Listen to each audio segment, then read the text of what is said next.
Konflik Israel dengan Hamas di Gaza memasuki hari ke-25 pertempuran. Militer Israel telah memulai serangan darat besar-besaran dengan secara brutal membom kota Gaza. Lantas, berapa kerugian finansial dari perang Israel di Gaza? Melansir Al Jazeera Selasa 31 Oktober, Israel mengakui skala kehancuran akibat pertempuran ini belum pernah terjadi sebelumnya. Kerugian ditaksir mencapai jutaan dolar setiap harinya. Imbas memanasnya konflik ini, tenaga kerja semakin menipis, penutupan sekolah dan bisnis. Di sisi lain, biaya militer yang dikeluarkan untuk pertempuran terus meningkat. Para ekonom memperingatkan bahwa biaya yang dikeluarkan Israel untuk perang di Gaza akan lebih besar dari yang pernah dialami dalam beberapa dekade terakhir. Sebagaimana diketahui, ratusan ribu warga Palestina terpaksa mengungsi di Gaza akibat serangan udara Israel setelah serangan Hamas pada 7 Oktober lalu. Sementara jumlah korban meninggal akibat serangan Israel per Senin 30 Oktober mencapai angka 8.100 orang. Serangan terbaru dilaporkan menyasar dekat rumah sakit Shifa dan Al-Quds di kota Gaza. Sebelumnya, Israel sudah mengancam akan membombardir kedua rumah sakit tersebut karena diyakini dimanfaatkan Hamas untuk tujuan militer mereka. Kelompok militan Hizbullah merilis video serangan skala besar ke posisi Israel yang dilakukan selama 2 hari dari Lebanon Selatan. Hizbullah menargetkan situs-situs militer Israel hingga menyebabkan kerusakan pada peralatan pengawasan, garnisun, dan benteng di sepanjang perbatasan Lebanon-Palestina. Kelompok perlawanan ini juga memamerkan beberapa senjata yang digunakan untuk menargetkan sistem spyware dan komunikasi pendudukan termasuk rudal anti-tank dan senapan sniper.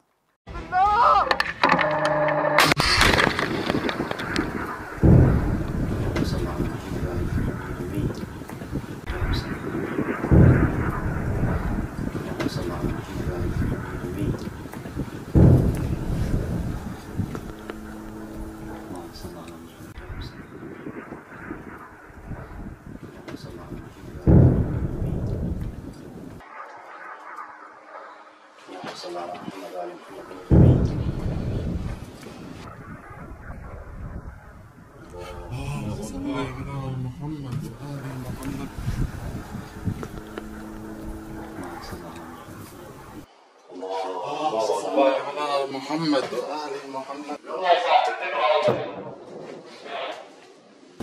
يا زهراء أحسنت إيه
Kelompok militan Hamas mengungkap tujuan dibangunnya terowongan bawah tanah yang diperkirakan memiliki panjang ratusan kilometer di bawah Gaza.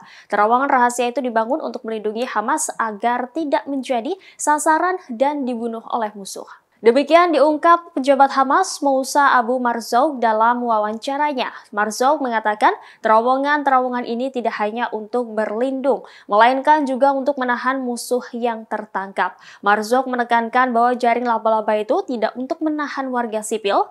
Menurutnya 75% penduduk jalur Gaza adalah pengungsi dan tanggung jawab PBB untuk melindungi mereka. Adapun pernyataan Marzouk ini muncul setelah 2 militer Hamas diinterogasi oleh Shin Bet dan IDF setelah serangan pada 7 Oktober lalu. Militan Hamas yang tertangkap itu mengakui bahwa Hamas bersembunyi di bawah rumah sakit di Gaza, termasuk di rumah sakit Al-Shifa, di mana mereka memiliki terowongan dan ruang operasi.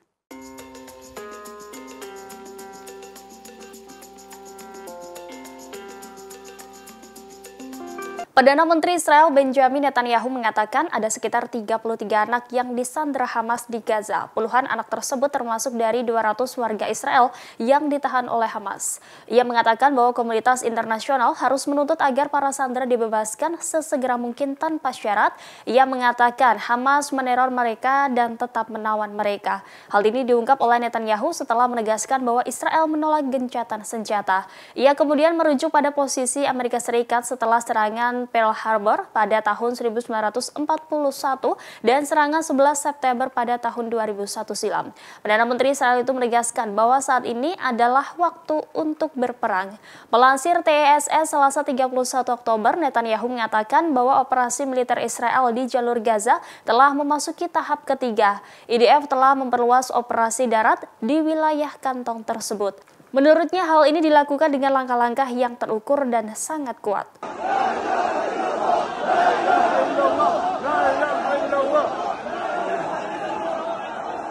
Presiden Rusia Vladimir Putin menuding Amerika Serikat dan sekutu-sekutunya menghasut kerusuhan anti-Israel di Bandara Makhachkala di Dagestan. Terkait tudingan itu, juru bicara Dewan Keamanan Nasional Amerika Serikat John Kirby bereaksi keras. Gedung Putih menepis tudingan retorika klasik Rusia oleh Putin. Kirby menegaskan Barat tidak ada hubungannya dengan kerusuhan di Rusia pada Minggu 29 Oktober lalu. Menurutnya tudingan Putin hanyalah kebencian dan intimidasi Rusia terhadap Barat. Kemudian John Kirby mengatakan bahwa kerusuhan itu mengingatkan pada pogrom dari periode sebelumnya dalam sejarah. Departemen Luar Negeri sebelumnya juga menolak klaim Rusia itu dan menyebut tidak masuk akal. Sebelumnya, ratusan orang menyerbu bandara Rusia untuk mencoba memburu orang Israel dan Yahudi.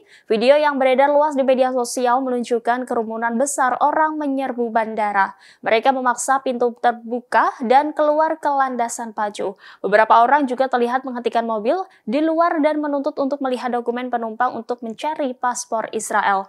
Pihak berwenang telah menangkap 60 orang yang diduga melakukan penyerangan dengan kekerasan di bandara dan berusaha menyerang orang Yahudi.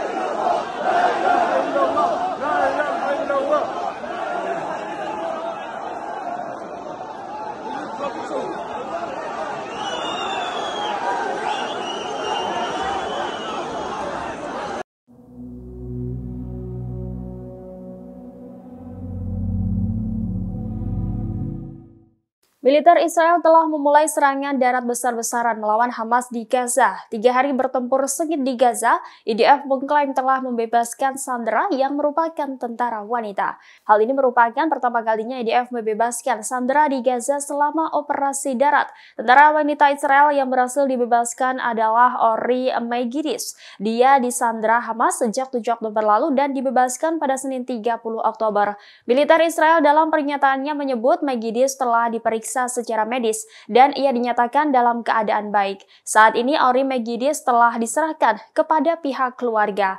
Kantor Perdana Menteri Benjamin Netanyahu merilis foto Megidis setelah dibebaskan, di mana dia terlihat dikelilingi oleh anggota keluarganya.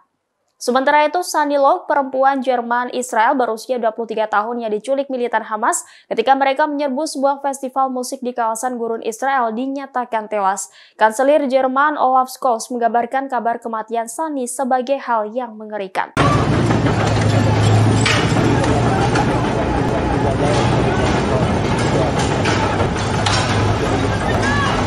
Pasukan Israel menyerang kota utama Gaza Utara dari kedua sisi pada Senin 30 Oktober 2023. Serangan ini terjadi 3 hari setelah IDF memulai serangan darat besar-besaran di wilayah kantong Palestina. Militer Israel mengklaim telah menyerang lebih dari 600 sasaran militan selama beberapa hari, memperluas operasi daratnya. Tank dan infanteri Israel telah maju ke wilayah tersebut dari dua arah dan tank dilaporkan berada di jalan utama utara selatan. Para militan mengatakan mereka telah menangkis upaya serangan tank Israel ke kota Gaza dari timur dan melawan mereka di perbatasan dengan Israel. Kelompok militan jihad Islam yang berjuang dengan Hamas menegaskan bahwa tugasnya adalah berjuang dan berjuang. Dalam operasi darat pada Senin lalu, IDF mengklaim telah membunuh 4 agen terkemuka Hamas. Sebelumnya, IDF memperbarui peringatan bagi sipil untuk bergerak dari utara wilayah pesisir ke selatan. Namun, banyak orang yang tetap tinggal di kota tersebut karena khawatir dengan pemboman Israel di wilayah selatan.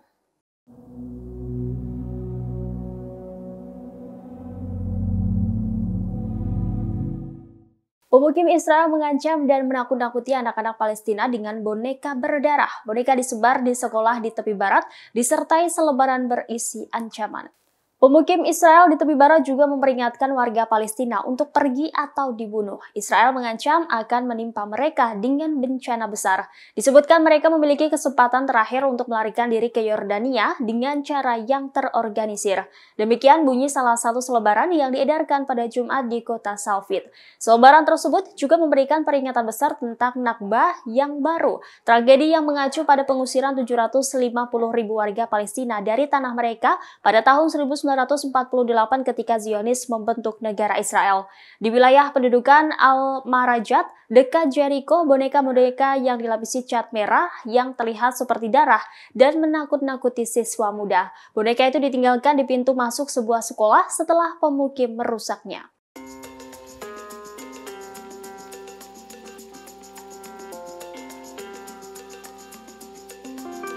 Presiden Rusia Vladimir Putin menuding Barat berada di balik kerusuhan di Bandara Makhachkala di Dagestan, Rusia. Terkait tudingan itu, NATO memberikan tanggapannya.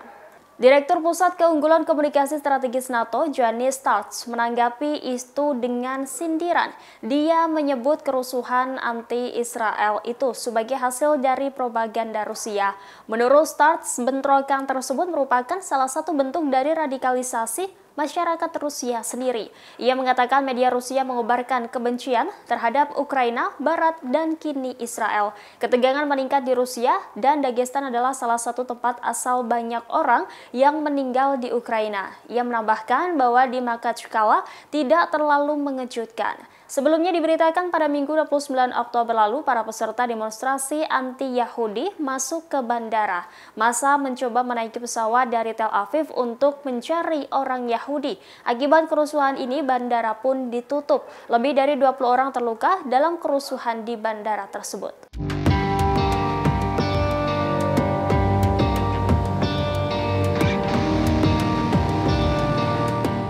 Tanda-tanda perpecahan di internal Israel semakin nyata, bahkan ketika Perdana Menteri Israel Benjamin Netanyahu mengumumkan tahapan selanjutnya dari perang di Gaza. Keretakan institusi politik Israel terlihat dalam cuitan Netanyahu pada Minggu 29 Oktober. Netanyahu menulis bahwa dia tidak pernah diberitahu tentang peringatan serangan Hamas terhadap Israel pada 7 Oktober lalu. Sebaliknya, Netanyahu justru menyalahkan pasukan dan intelijen Israel atas serangan yang menewaskan sedikitnya 1.400 orang itu. Pernyataan Netanyahu ini menimbulkan kehebohan. Para pemimpin politik mengecam Netanyahu karena dianggap bermain politik ketika negara itu berada di tengah-tengah kampanye militer yang sulit di Gaza. Kemarahan itu membuat sang Perdana Menteri menghapus tweet tersebut dengan nada yang tidak biasa. Ia meminta maaf atas kata-katanya. Para ahli mengatakan bahwa kejadian ini menegaskan keretakan yang semakin melebar di dalam tubuh politik dan militer Israel. Sebuah keretakan yang mempertanyakan kepemimpinan Netanyahu. Kemampuannya untuk menavigasi negara ini melalui perang tanpa memprioritaskan kepentingannya sendiri di atas keamanan nasional. Possi Michaelberg, rekan peneliti di program Timur Tengah dan Afrika Utara di Chatham House, mengatakan bahwa Netanyahu sudah tidak bisa diandalkan.